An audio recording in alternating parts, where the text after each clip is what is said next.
Cerita kali ini gue denger dari teman kantor gue yang kebetulan tuh orang Padang. Jadi ini cerita dari supir ojol yang pernah nganterin dia di Padang. Kita sebut aja supir ojolnya ini tuh namanya Pak Amin.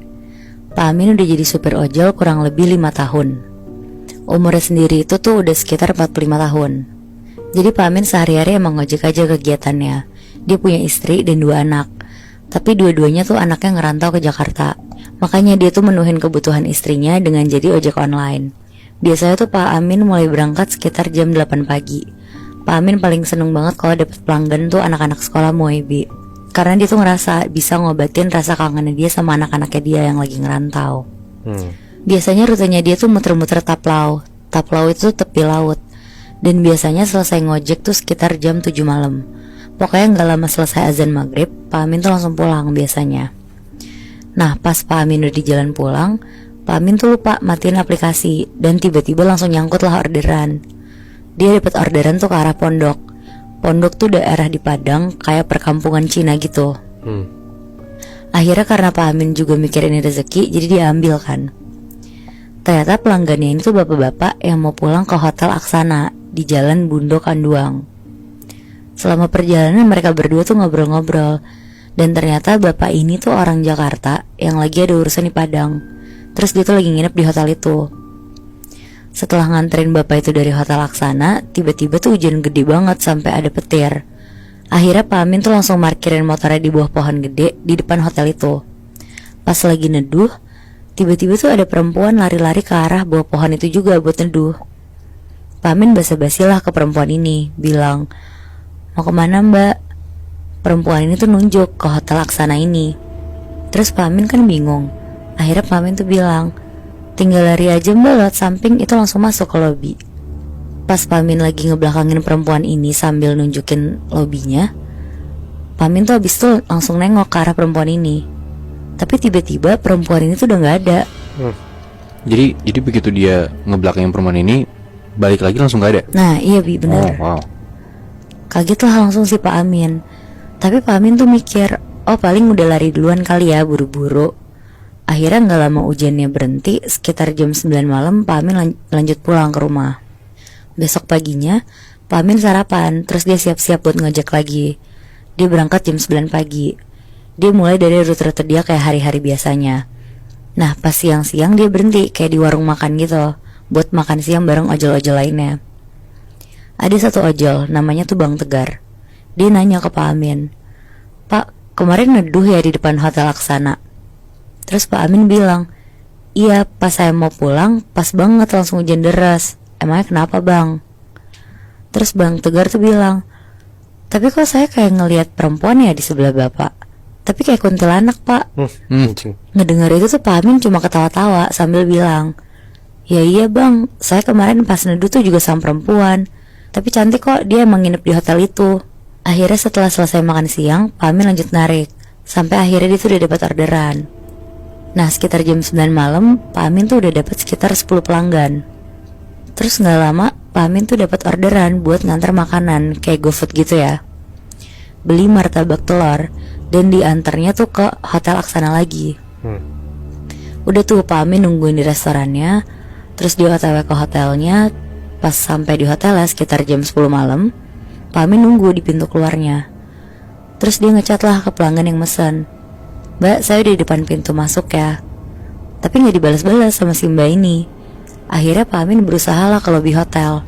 Nanya ke security, katanya boleh, ditanya aja ke resepsionis atas namanya. Pak Amin nanya atas nama Dinda, kamar 302. Karena tadi Pak Amin sempet chat nanya atas nama siapa dan kamar berapa ke mbak ini. Terus abis itu tuh kata mbak resepsionisnya, gak ada atas nama itu. Dan bahkan kamar 302 tuh kosong. Kaget lah Pak Amin. Akhirnya dia keluar dari lobi. Dan dia tuh berusaha nunggu si mbak Dinda ini di depan pintu masuk hotel. Apa jangan Dinda juga salah kasih nomor kamar kali juga ya? Nah ya bisa jadi. Makanya si Pak Amin kekeh nunggu di depan pintu masuk. Iya. Sambil Pak Amin chat-chat terus sama telepon-teleponin. Sampai setengah jam ditunggu lah sama Pak Amin. Masih belum ada jawaban nih dari si mbak ini. Akhirnya sekitar jam 10:30 Pak Amin pengen pulang. Dan dia tuh niatnya mau naruh martabak itu tuh di lobi hotelnya aja dititipin. Tapi tiba-tiba Mbak Dinda ini tuh datang nyamperin ke Pak Amin. sambil jalan pelan-pelan terus bilang ke Pak Amin, "Pak, atas nama Dinda ya?" Akhirnya dikasih sama Pak Amin. Dan ternyata Mbak Dinda ini tuh mbak-mbak yang kemarin neduh bareng Pak Amin di depan hotel. Pas Pak Amin udah selesai ngasih ke Mbak Dinda nanya ke Pak Amin, "Gak takut Pak di sini?" Nanyanya tuh sambil senyum-senyum ngeledek gitu Moy. Di sini tuh di hotel. Iya di hotel ini. Hah? Soalnya kan udah malam gitu loh Moy. Hah? Terus dijawab lah, "Ya namanya nyari duit Mbak, mau gimana?" Akhirnya Pak Amin siap-siap mau pulang. Pas Pak Amin ngedeket ke motornya dan Dinda balik badan ngejauh dari Pak Amin nengok belakang ke arah Dinda. Di situ Pak Amin ngeliat ada laki-laki jalan di belakang Mbak Dinda. Tapi laki-laki ini tuh jalannya pincang, kaki sebelahnya diseret, terus berlumuran darah, sambil gelendotan di pundaknya Mbak Dinda. Oh, jadi kayak Dinda tuh ngegendong si laki-laki ini. Iya, kayak ngegendong gitu. Wow. Terus. Nah terus Pak Amin tuh langsung cepet-cepet nyalain motor lah, terus pulang ngebut ke rumah. Karena ya Pak Amin tuh yakin banget kalau laki-laki yang di belakang Mbak Dinda itu tuh bukan manusia. Pas sampai rumah juga Pak Amin tuh langsung cerita ke istrinya apa yang dia lihat di hotel itu. Istrinya juga bilang, mungkin karena udah malam banget Pak Amin kesana, jadi itu dia ngeliat yang aneh-aneh. Nah besokannya karena istrinya minta dianterin ke rumah saudaranya, jadi setelah dari situ tuh Pak Amin baru narik lagi, sekitar jam 4 sorean lah. Pak Amin tuh muter-muter sampai udah dapat beberapa pelanggan. Terus sekitar jam 7 malam Pak Amin tuh dapat orderan lagi buat nganterin tujuannya ke Hotel Aksana itu lagi. Sebenarnya Pak Amin tuh udah gak mau ambil, tapi pas Pak Amin lihat namanya tuh Mbak Dinda lagi yang kemarin. Karena Pak Amin ngerasa Mbak Dinda tuh juga baik, jadi diambil lah sama si Pak Amin ini.